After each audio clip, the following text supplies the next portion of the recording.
sure we can still hear. Marco, can you still hear? Audio check test. 1, 2, 3. 1, 2, 3, 4, 5, 6. Nikki, can you hear me back there okay if I'm talking? Okay.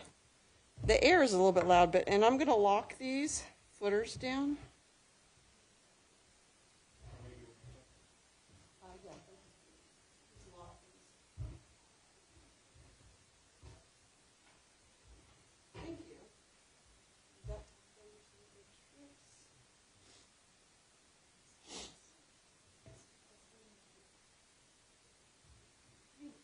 Yeah.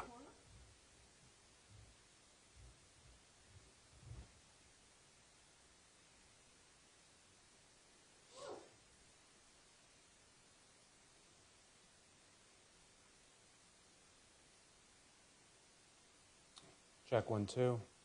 1, 2, 3, 4, 5. Got it?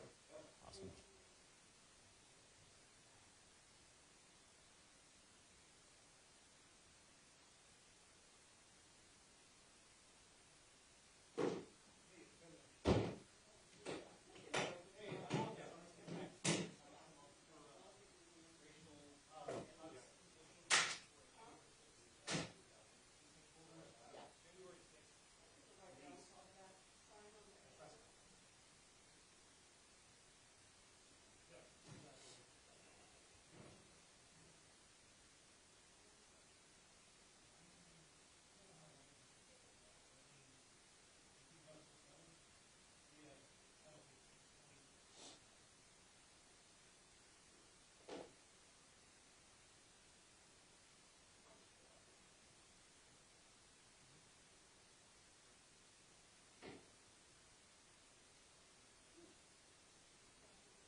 Hmm?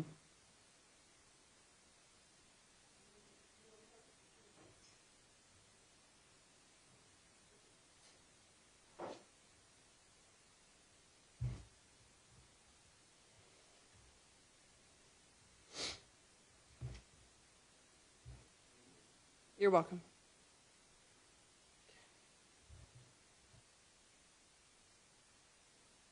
I'm going to leave the mics up. Can I borrow that gap?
We've just spent the last 40 minutes figuring all the audio out, so yeah, I think we're okay.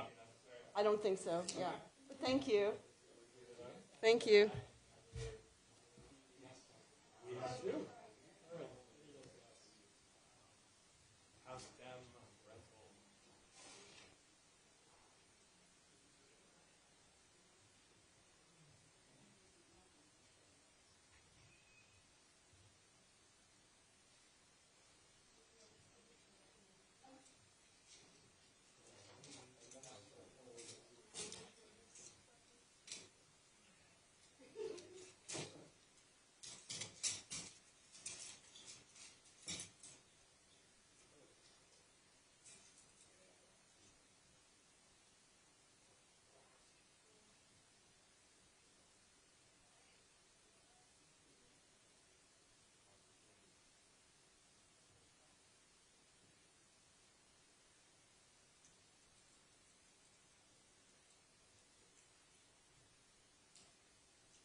Hi, can you hear me? Okay. Yeah. Do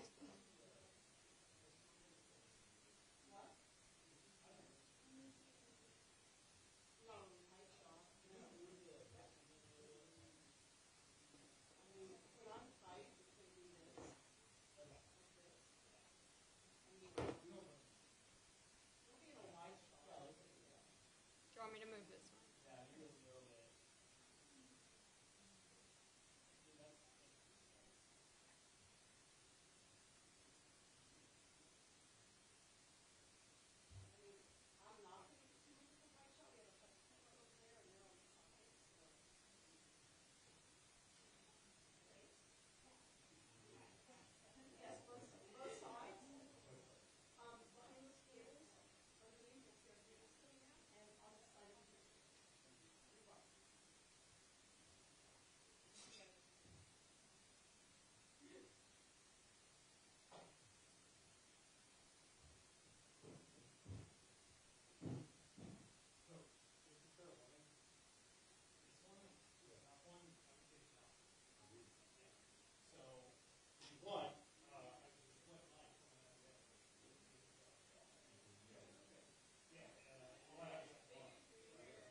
one? What do you mean?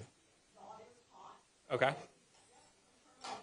Yeah, I'm just putting my own mic on it.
Welcome, everybody. I'm sorry we have to be here. I'm Congressman Dan Goldman from New York City. We are here following Donald Trump's pardoning of more than 1,500 convicted criminals who stormed the Capitol on January 6, 2021, violently attacked law enforcement officers, injuring more than 170 of them, including two who are here today with us, Officer Daniel Hodges and retired Officer Harry Dunn. The pardoned defendants and convicted criminals, all of those who were convicted, of course, were convicted by either a unanimous jury of 12 or they admitted guilt to the crimes that they were charged with, included more than 600 who were charged with violent offenses, with assault.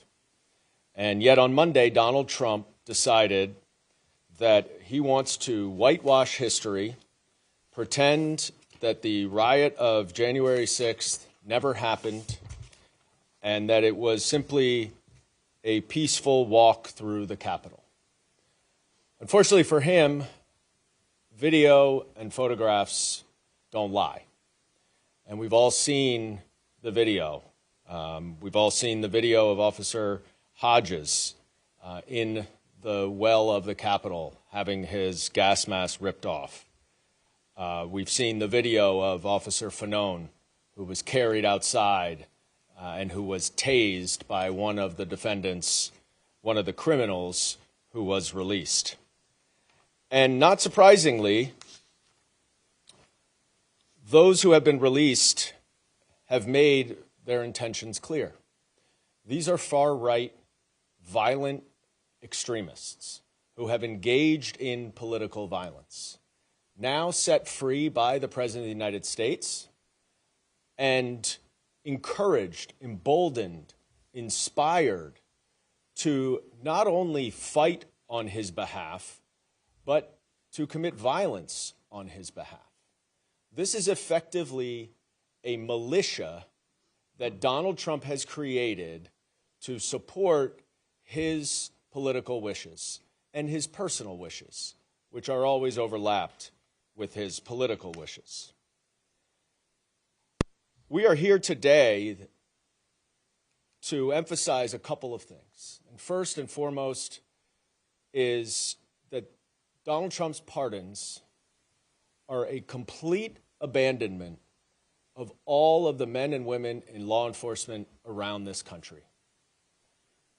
The Capitol Police officers, the Metropolitan Police Department officers who protected the Capitol that day, who protected members of Congress, senators, the Vice President, put their lives on the line to do their job. And the rioters, the masses that Donald Trump sent to the Capitol, invaded that Capitol and assaulted many of the officers on their way. You cannot say you back the blue if you are going to let out of jail violent criminals who assaulted the blue.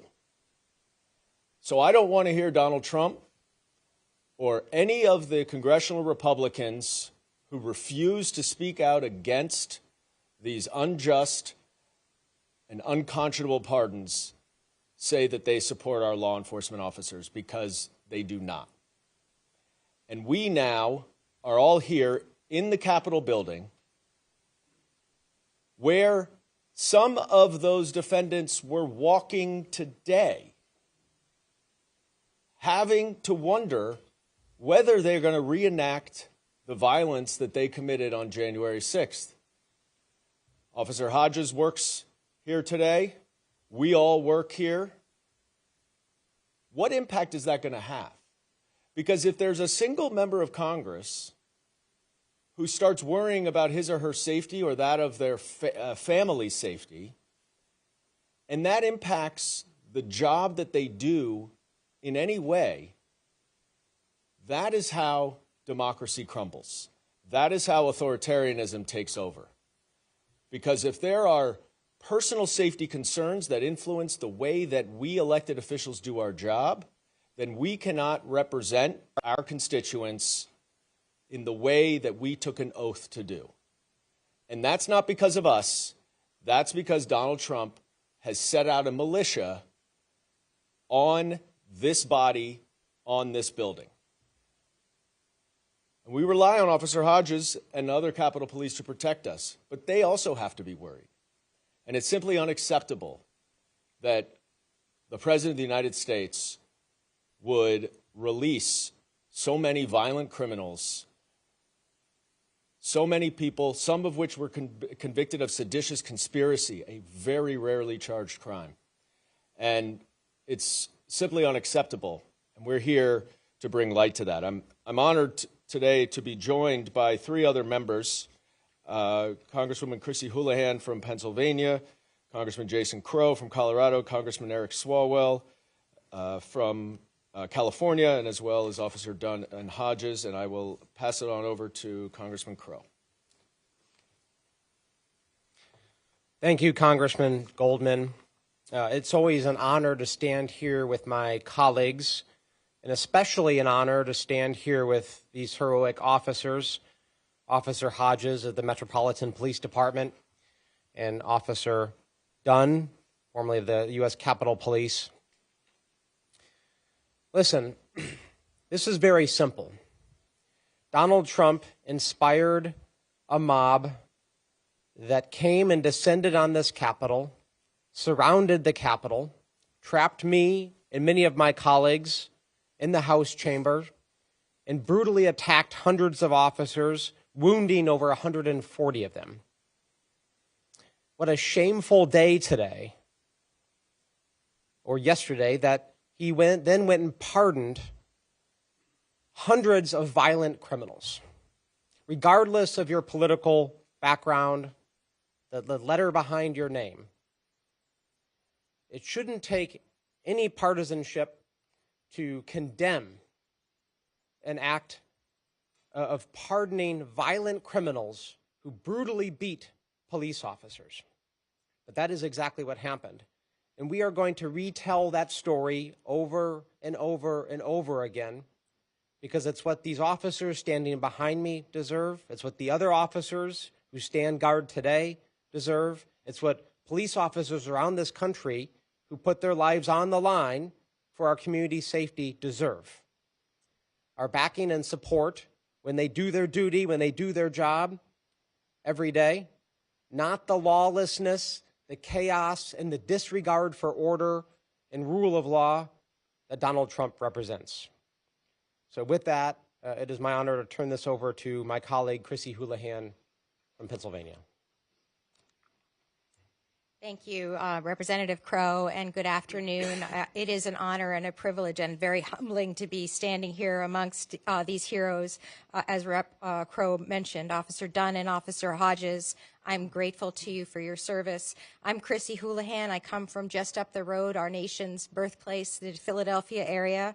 And as an elected official from that area, and frankly, elected officials from all areas, most of us engage in very sincere efforts to be very nuanced and to be not too polarizing with the way we talk to our communities and the words that we choose. We choose phrases like deeply disappointed or extremely worrisome or very concerned frequently to express a whole lot of ranges of agreement and disagreement.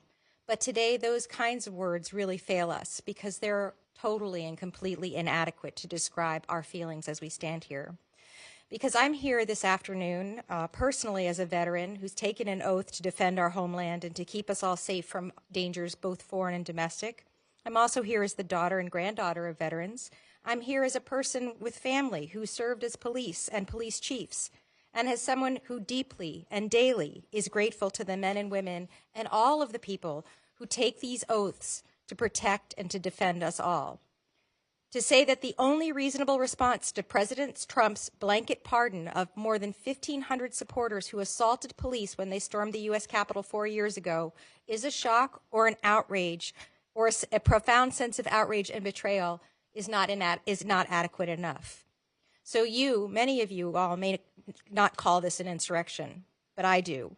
Or you may not think President Trump was at fault. I do. But there can be no disagreement, and Rep. Crow talked about this, about the impact. People died. 150 officers were physically injured that day, and many others to this moment are continuing to experience trauma that requires medical help. This was, and there's no other way to describe it, political violence. And for our nation's commander-in-chief to literally give the worst of these perpetrators a pardon is chilling. So just in Pennsylvania alone, just up the road from where I come, 100 people, convicted felons, are free now and free to roam up to the Pennsylvania area to return to our communities today because of the actions of our commander-in-chief. By very definition, these are threats to our national security. This should, independent of our political affiliation, alarm us all, even the president's supporters, many of whom appropriately elected him because of a need, in their opinion, for a nation of law and order. President Trump and I disagree on a lot, and I'm sure that we'll spend the next 4 years expressing deep disappointment with one another, with worry and concern over differences in policy. That's normal. That's the back and forth between parties and how best to advance our country. We can agree to disagree. But blanket pardons such as these, and at this scale, are simply obscene. I have no other word to describe it. Let me repeat, this was political violence, plain and simple, and for our nation's commander-in-chief to literally give the worst of these violent offenders and perpetrators a pardon is obscene. And let's be clear, these pardons are a message to President Trump's most violent supporters that he has their back, that violence committed in his name is protected, and that violence committed against law enforcement officers is protected. And this should be a warning to us all. So I have a couple of action items for you all. I call on President Trump's supporters to be cautious and to please think independently. I call on Republican leaders here and elsewhere to do more for the sake of this country to restrain President Trump's worst impulses. If I could tell you the number of times I heard people, members of the Republican Party in the hallways today talking about this and being despondent about it, but none publicly, it would really disappoint many of you. I'll call on the press as well. Please stay on this story and do not let the Trump administration overwhelm you with other news of the day, news that's less important. And finally, I call on Americans who have the loudest voice of all of us to speak up and to say that this is not okay, that when we say that we support men and women in blue and the law and order that they bring with it, that we follow through with this, our promise, and our actions. I'll conclude by saying as our nation approaches its 250th birthday next year, we'll spend a lot of time inevitably looking back and celebrating our strength and our history, our values, and the ideals that have nurtured us and brought us here, this American dream. Too many of us take that for granted when we should be vigilant and fiercely protective of us and our history. So I want us to leave with a warning from our founding father, the founding father of Pennsylvania's very own Benjamin Franklin, who described our new nation, and this still indeed today is a very new nation, as a republic, but only if we can keep it. Thank you very much for the opportunity to stand in solidarity. With that, I have the privilege of introducing Congressman Swalwell. Thank you, Chrissy. And thank you, Dan Goldman, for organizing this, and to Jason and the officers. My name is Eric Swalwell.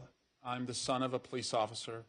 I have two brothers who today still walk the beat. I'm a former prosecutor, so I can tell the difference between a cop and a convict. And Donald Trump just unleashed and released into our communities over 1,000 criminals, many of them who committed violent acts. And nothing about what Donald Trump did erases what those individuals did on January 6th. Nothing erases what they did. But we should erase this concept that Donald Trump and the Republican Party have the backs of law enforcement officers. Donald Trump does not back the blue. He backs the coup. And this action makes that absolutely clear. I was in the chamber on January 6th, and I'm eternally grateful to Officers Hodges and Dunn, Officer Mike Fanone, Sergeant Gunnell, Officer Sicknick, who lost his life that day. And I want to just remind everyone, particularly my Republican colleagues, that these individuals were not convicted at jury trials. Overwhelmingly, they pled guilty. And it's okay if they were convicted at jury trials, and some of them were. But overwhelmingly, they pled guilty. They confessed. They pled guilty because they are guilty, including the individual who brought the most trauma to Officer Fanone by tasing him, causing a heart attack and a traumatic brain injury, now released into our communities. So why would Donald Trump do this? He's doing it because he knows he is principally responsible for the violence on January 6th. And so for Donald Trump to self-exonerate, he has to exonerate them. And if he exonerates them, then he believes that his own hands are clean. They're not clean. We're not going away. It's said that history is written by the winners.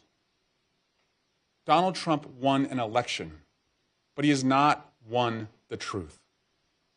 So we're not going to let this go away.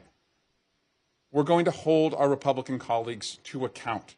They have a very thin majority in this caucus. They could not do anything in the last Congress without the majority of the votes coming from Democrats. So we're going to stand up for law enforcement. We're going to stand up for our democracy. And this story is not yet complete. And with that, I do want to introduce one of the heroes of that day, and that's a former Capitol Hill police officer, Harry Dunn. Good afternoon. Forgive me for the Fetterman get up. I like to be comfortable talking about uncomfortable things.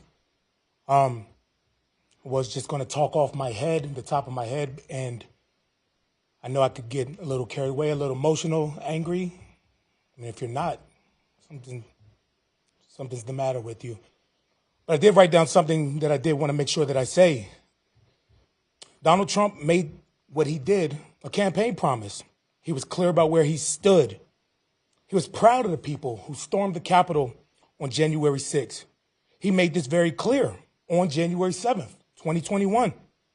Anyone pretending to be outraged and shocked and surprised, you just haven't been paying attention. The Republican Party has long claimed to be the party of law and order. Back to blue. However, many lawmakers' silence and refusal to push back against Donald Trump's actions make it incredibly hard to take that claim serious. Many of the officers that were brutally assaulted that day are the same officers who protected Donald Trump on Monday. Think about that for a minute. Just sit with that for a minute. The same people that Donald Trump sent to a mob to attack are the same people that made sure he was safe on Monday. They're the same officers who protect members of Congress every day, to include Speaker of the House Mike Johnson. He has a security detail. Mike Johnson's security detail spends more time with him than they do their own families. So these Republican members that are scared or whatever, lack the courage to speak out against what Donald Trump has done. Like the Congresswoman said, they tell you in private that's not good enough. That's what I just wanted to make sure I said. Now I'll just rant off the top of my head. I'm upset. It's been 4 years of us, Danny, Sergeant Gannell, who's not here right now. Sergeant Gannell would love to be here right now. He's struggling, like a lot of us are. He would love to be here. We've been saying the same thing for 4 years. A lot of reporters called me and asked me to react to the news of the pardon. What more do you want me to say? What can I say differently that I haven't been saying for 4 years? His supporters, his encouragers, his enablers in Congress didn't say anything when Donald Trump told you exactly what he was going to do. My outrage, sure, it lies with Donald Trump. It lies with, absolutely. But I think I'm more upset at the people who are more surprised now and shocked now that Donald Trump did what he said he was going to do from the start. Christopher Wray called these individuals domestic terrorists. Y'all didn't win. Y'all not going to win. On January 6th, I was surrounded by a group of brave men and women who refused to quit. I'm really honored right now to be standing surrounded by some brave men and women right now in the Congress. I really appreciate you all. The winner writes history. He ain't win. He's not going to. I'm not going away. That's it. Sorry, Danny, go ahead. Yeah, Danny. No, I'm going to just tell you one quick story about Officer Hodges before I introduce him. Officer Hodges just finished his 6th straight 12-hour day protecting the Capitol for the inauguration of Donald Trump. Many people have seen that video. I had the opportunity to meet with him in July of 2021 in preparation for the first hearing of the January 6th Select Committee. And I was speechless after he told his story, his emotions pouring out. And that was 3.5 years ago.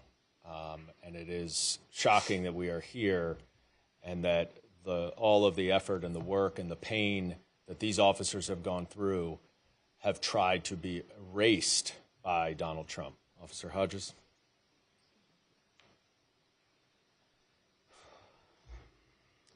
Good evening.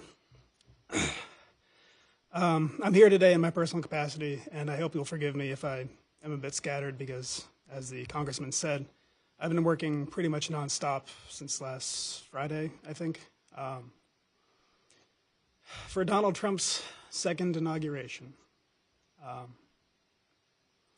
Working to make sure that everyone who came to D.C.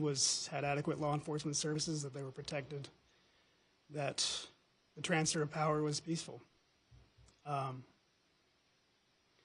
It was kind of surreal on Inauguration Day, having all these people wearing MAGA hats. They saw me and they saw my uniform. They didn't recognize who I was, but they thanked me for my service. And it reminded me of January 6th, 2021, because on that morning, they thanked me for my service too. And then they went into the ellipse and listened to Donald Trump speak. And Trump was told that they were armed and he didn't care. He told them they had to fight. Fight, fight, fight. And then he sent them to the Capitol. And once they went to the Capitol, they didn't thank me anymore. They called me a traitor, telling me to remember my oath.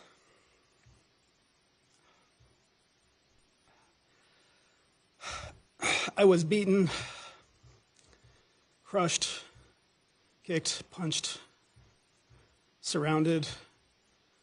Someone reached underneath my visor, tried to gouge out my eye.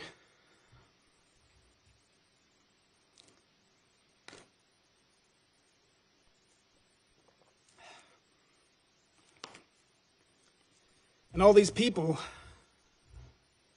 were just pardoned by Donald Trump, who says that they were the real victims, that they were the patriots.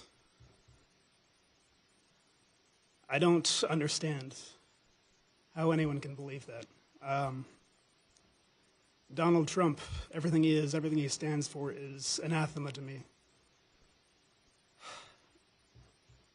But he is the President of the United States, and he's going to leverage that power in terrible ways.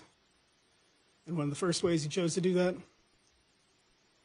was to pardon everyone from January 6th who tried to stop the transfer of power and usurp the will of the people. I hope that the guardrails that remain in our government are sufficient to preserve the Republic for the next 4 years. And I would encourage everyone watching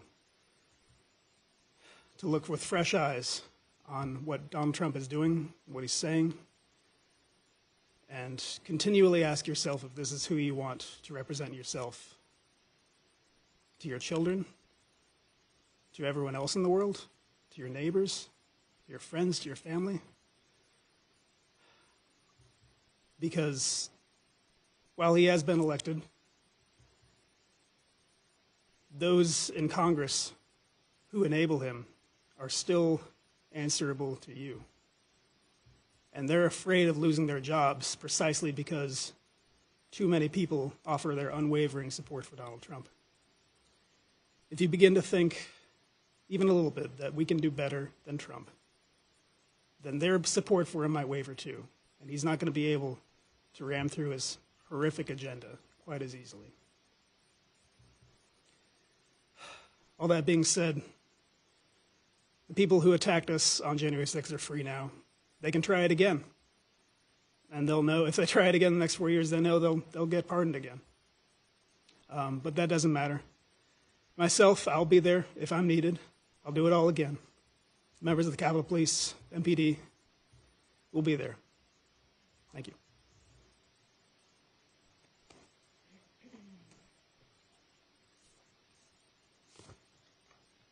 As Officer Dunn said, we invited Sergeant Aquilino Gonell to join us today, but he declined because he's understandably very upset with what has happened. But he sent a statement that I'm going to read.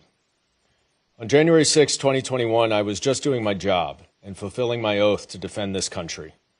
American citizens attacked the Capitol, injuring me and my colleagues. We, the officers, protected all elected officials, regardless of their political party.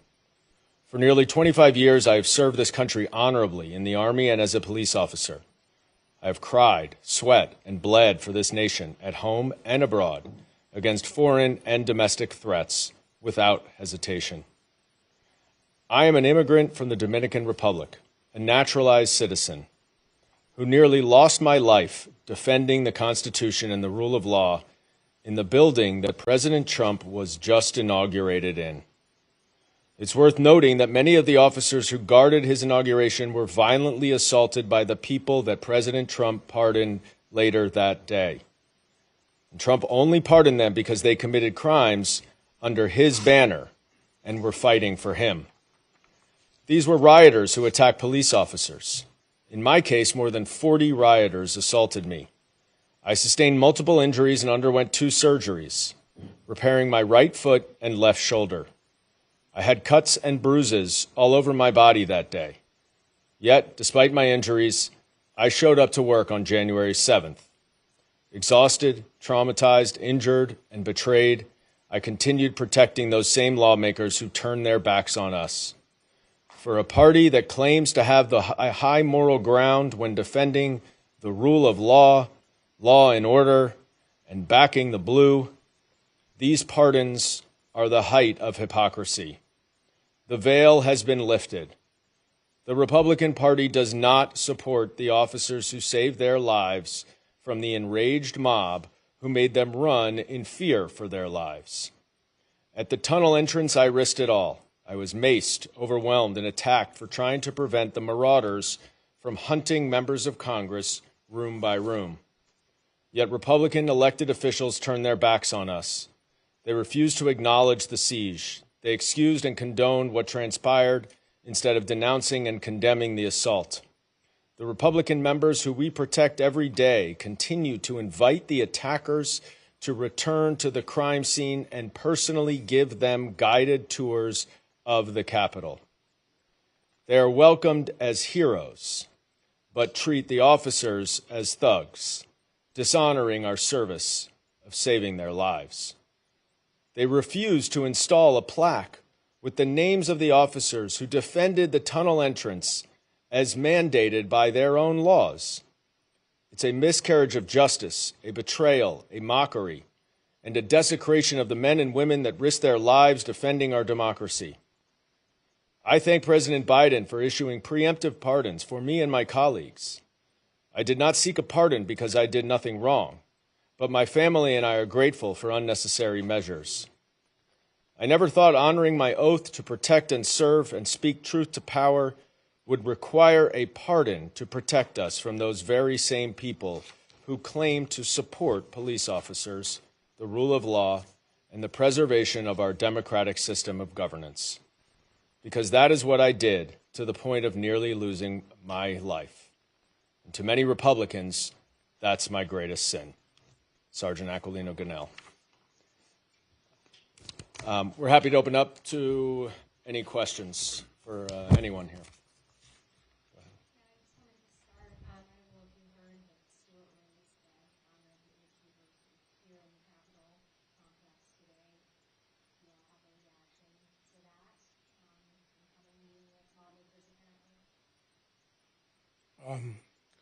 Not surprised. Lauren Boebert was at the D.C. jail yesterday and thanked everybody that was released and said she would be happy to give them tours of the Capitol.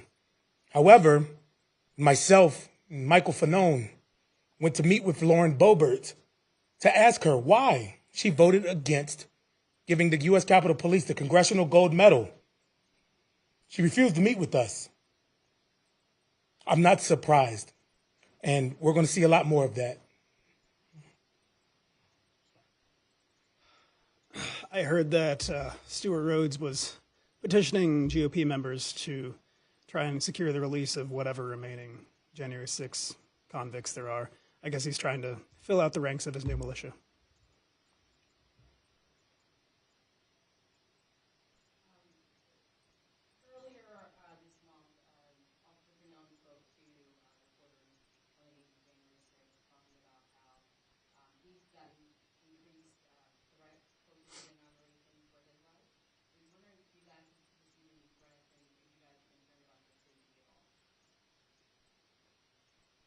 Well, it's definitely been increased rhetoric and hateful stuff, but nothing I don't believe that warrants rises to the level of me alerting the authorities. My personal awareness has definitely shot up. But let's be clear. I mean, they want you to be afraid. They want you to stop talking. That's their mission. And I mean, yeah, we've already seen what they're capable of, what they're willing to do. So I don't want to be naive to think that they wouldn't do something or try to do something. But I'm not prepared to live in fear because that means they win. I will just add that it didn't take long for many of these convicted criminals, violent extremists, to declare what their intentions are. I think before he even got out of prison, the QAnon shaman tweeted that he was being released and he was going to go buy some expletive guns.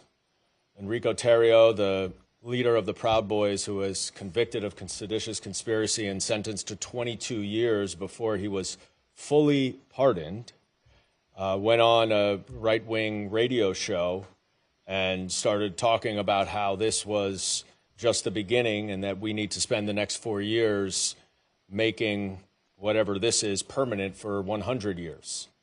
So it didn't take long for them to reveal what their intentions are, and it shouldn't be a surprise to us given that Christopher Wray, the FBI director, has repeatedly said that domestic violent extremism is the greatest threat to our homeland security.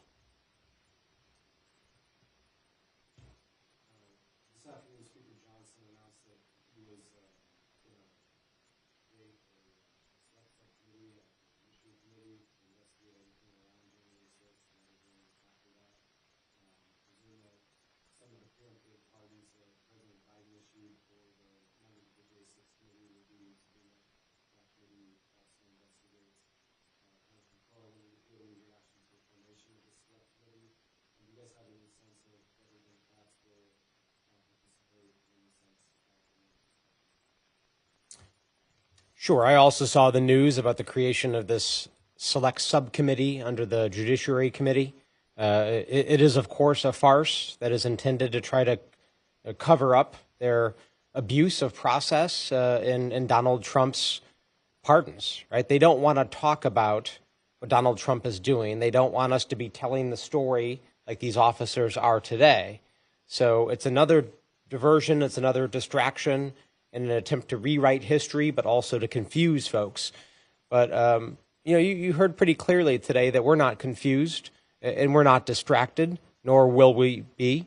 We're going to continue to tell the story loudly, clearly, repeatedly about the criminality, about the abuse, not just of power, but of our law enforcement, of the blue, and we're not going to stop.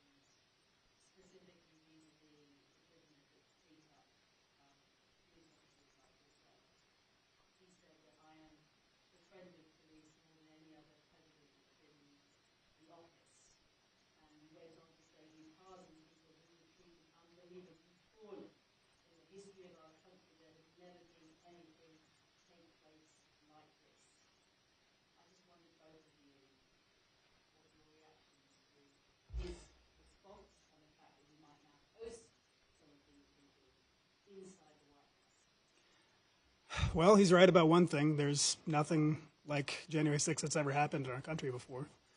Donald Trump is not a friend of the police. What Donald Trump is a friend to is anyone or anything that flatters him, increases his wealth, or secures his power. Now, through his life, he has attained a great deal of wealth and power, and allegedly. But it's our law enforcement's duty to uphold the law, and that involves protecting him.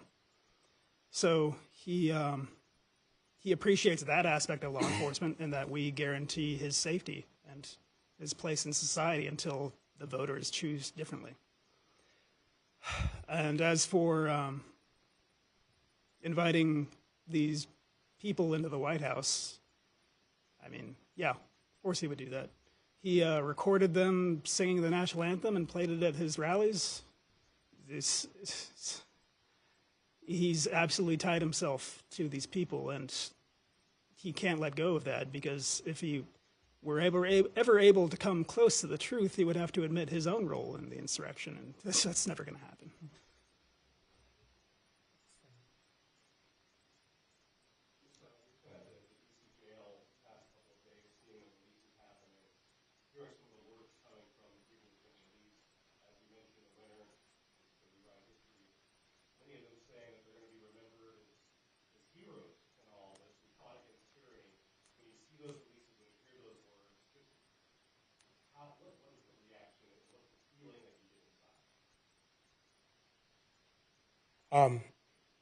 They want to be remembered as heroes. Danny, myself, I think I speak for every single other officer. We don't want that title. I just want accountability. They're seeking to go down in history, and I'm seeking to make sure our history continues. But it's no surprise that that's their rhetoric. They believe that. It's insulting, but it's expected. Like I said, it's been 4 years of dealing with this, and I'm almost tired of talking, but that caveat, the winner, they want you to stop talking. I can't, no matter how tired of it I am. And I think that's what my message to everybody listening and watching, you can't stop. We can't quit. Just, if everybody threw their hands up and said, I'm done with this, when anything got hard, slavery would still be legal. Women wouldn't have the right to vote. There are so many things in this lifetime that have been it seemed impossible to attain. And this may be one of them. But it's worth it, and that's why I'm still going.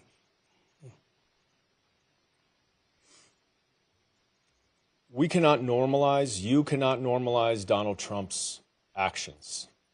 We cannot pay attention to what he says, because everything he says is a lie or belied by his actions. The American people need to pay attention to his actions. He paid a lot of lip service to helping the middle class during the campaign. He even said it on Monday in his inauguration address. There is not a single executive order that he has issued over the last 3 days that helps the middle class. In fact, the only one that really relates to the economy increases the prices of prescription drugs, undoing what President Biden has done.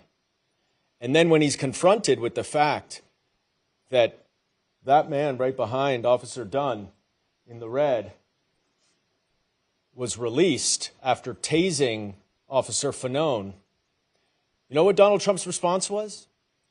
We'll take a look at that. What do you mean we'll take a look at that? You just pardoned him. There's nothing to take a look at. You take a look before you make this decision. But this decision was as much about himself and rewriting history for himself as it is about the criminals that he let free. And we all have to hold him accountable. Thank you all.